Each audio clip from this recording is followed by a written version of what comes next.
straighten things up just a bit. Hope everyone's having a good day. It is 5 o'clock. 5 o'clock in the morning. We're going to do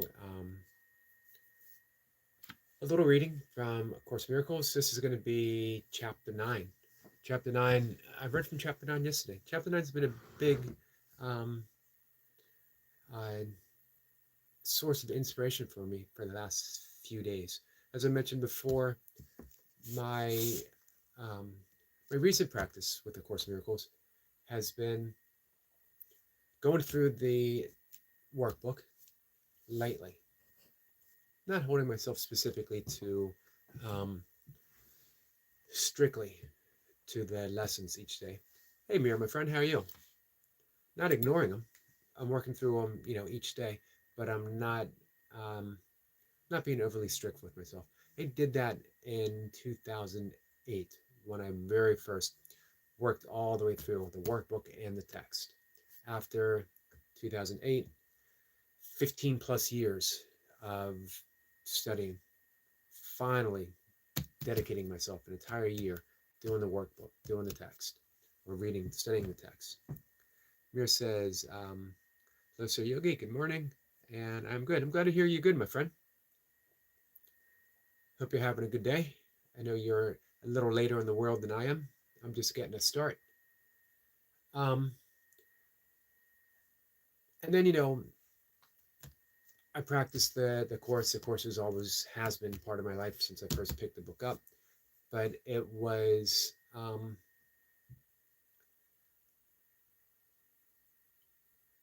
not quite as intensive. Recently,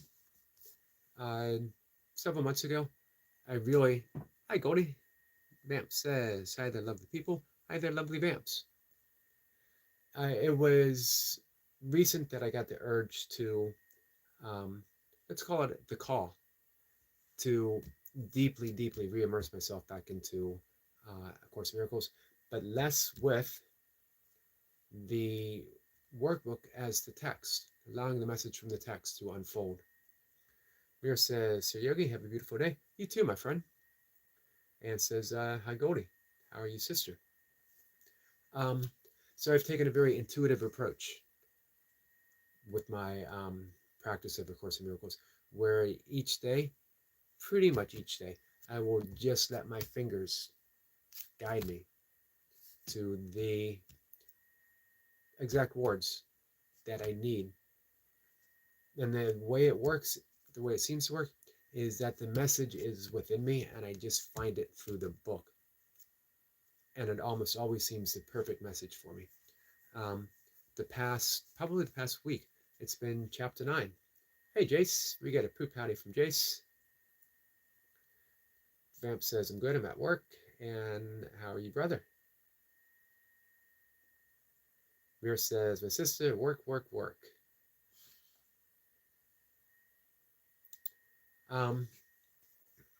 So chapter 9 can be difficult for a lot of it. Hi, Isabella, my friend, how are you? Isabella says hello. Glad to see you guys. Map says hi again, Jace. The reason why chapter 9, the title of chapter 9 is the acceptance of the atonement.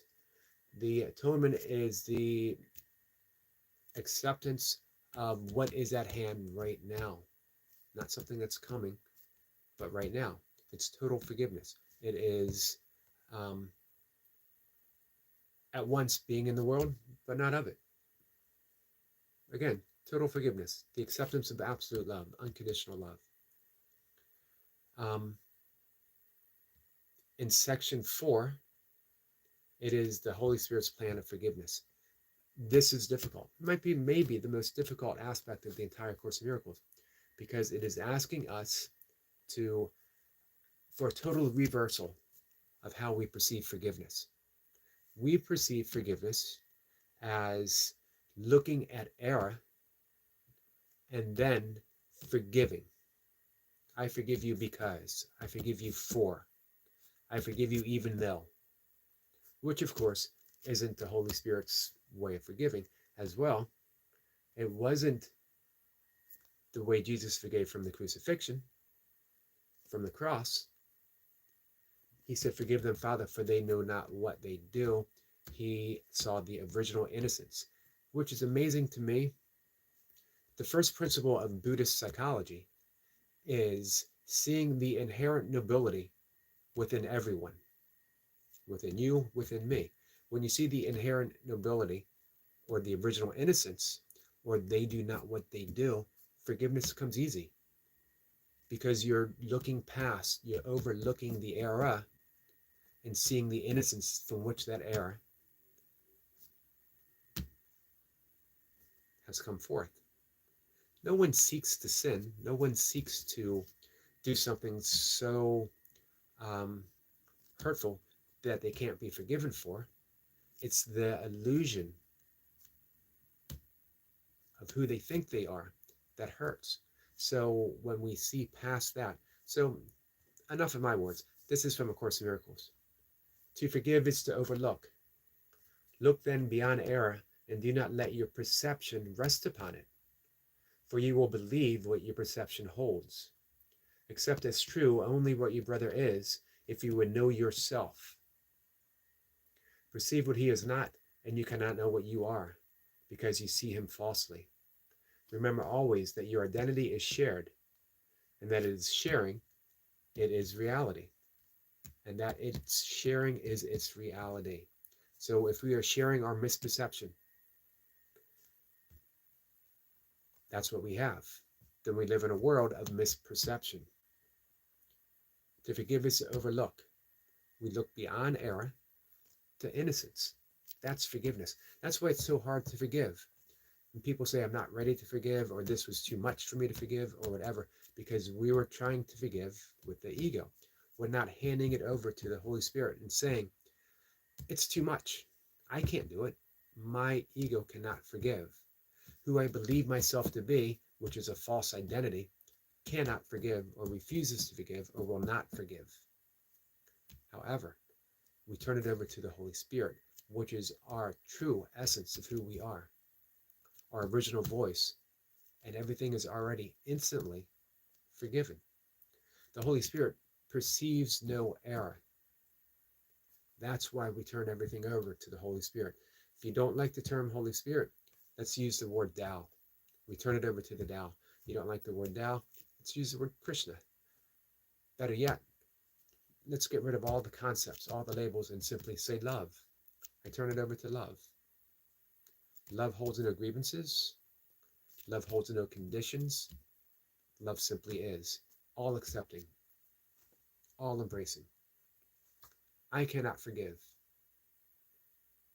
However, love always and only forgives. So I turn my little small grievances that seem so real and so large and so hurtful over to love. I let love do the work, which works perfectly for me because I'm inherently a lazy person. It seems otherwise. I work out every day, I do stuff every day, practice yoga every day, I meditate every day. But basically, I'm a lazy person. So I don't need to do it. I don't need to forgive. I don't need to make that effort. It's beyond me. I turn it over to love. Love is synonymous. True love is synonymous with God. It's not the love of affection. That's just a tiny, tiny, tiny aspect of an all-embracing, everlasting, unconditional love. It's a misinterpretation of love. Affection isn't really love, it's affection. Love, perfectly described, my favorite, I read it quite often, St. Paul's letter to the Corinthians. Just a beautiful description. But even that is just words. And as I mentioned quite often, the love that can be described is not true love. The Tao that can be told is not the true Tao. So that is part of chapter 9. We can go through it and more.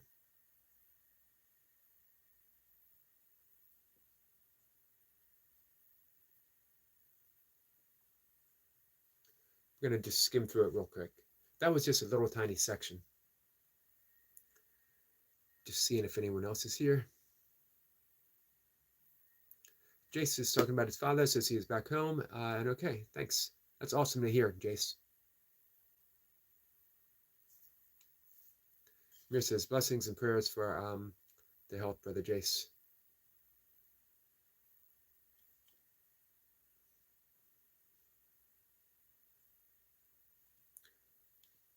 So here, the forgiveness is a lesson in sharing, which is given you because you have forgotten how to do it. The Holy Spirit merely reminds you of your natural use of your abilities. By reinterpreting the ability to attack into the ability to share, he translates what you have made into what God created. If you would accomplish this through him, you cannot look on your abilities through the eyes of the ego, or you will judge them as it does, as the ego does. All their harmfulness lies in the ego's judgment. All their helplessness lies in the judgment of the Holy Spirit. We can reinterpret helplessness as innocence.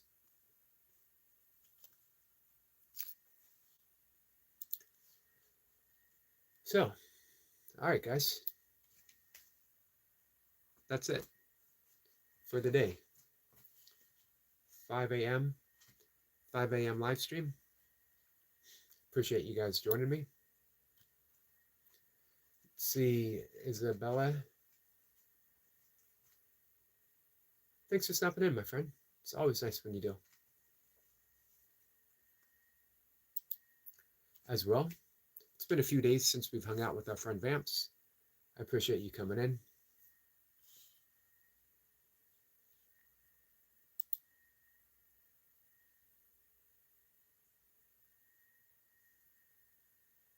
It was nice seeing Jace, the title of his workout today. Work along with Jace. And Jace definitely puts in the work. No one does it better. Vamp says, I enjoyed our talk on the Holy Spirit, Eric McCarty. I did too. Vamps, I did too. It is always, it helps me clarify, you know?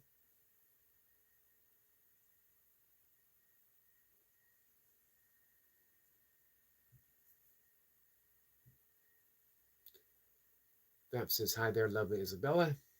Isabella is one of my all-time favorite names. It's just beautiful.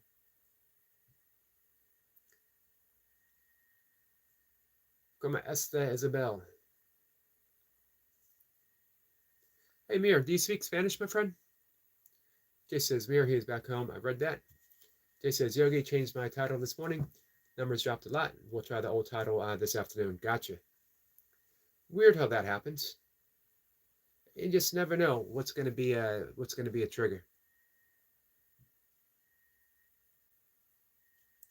Vamp says, I'm out Regency romance novels to listen to.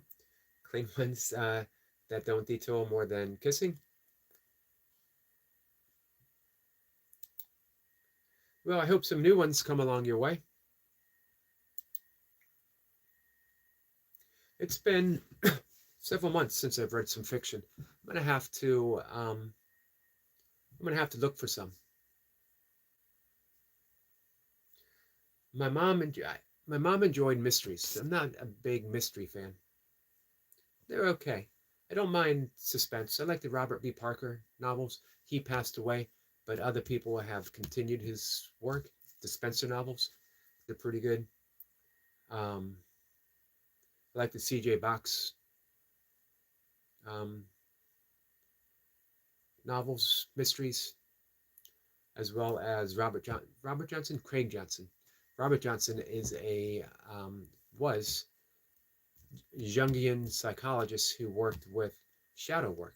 Really interesting stuff, shadow work.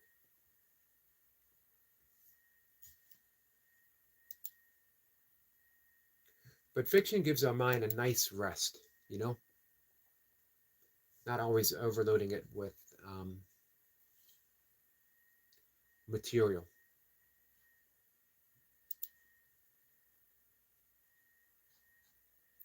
So I will probably wrap things up in the morning.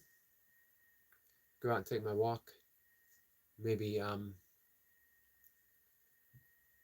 it just a little bit early and do a little bit of a longer walk. I'll be back, as always, about 1 o'clock or so. Come on by and hang out with me if you want, if you have time. Mira says, Goldie sister, and yes, sir.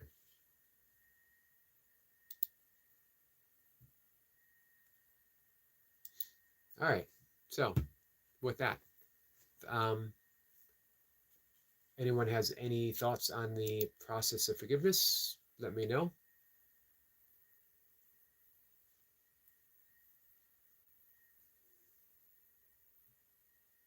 Let me read one more little section. This is from 5. Vamp says, I always enjoy fiction, starting with fairy tales. Me too. I think you've inspired me to I'll go on Amazon today and look for a couple new fiction books. This will be the last thing for the morning. Forgiveness that is learned of me meaning the Holy Spirit, does not use fear to undo fear, nor does it make real the unreal and then destroy it.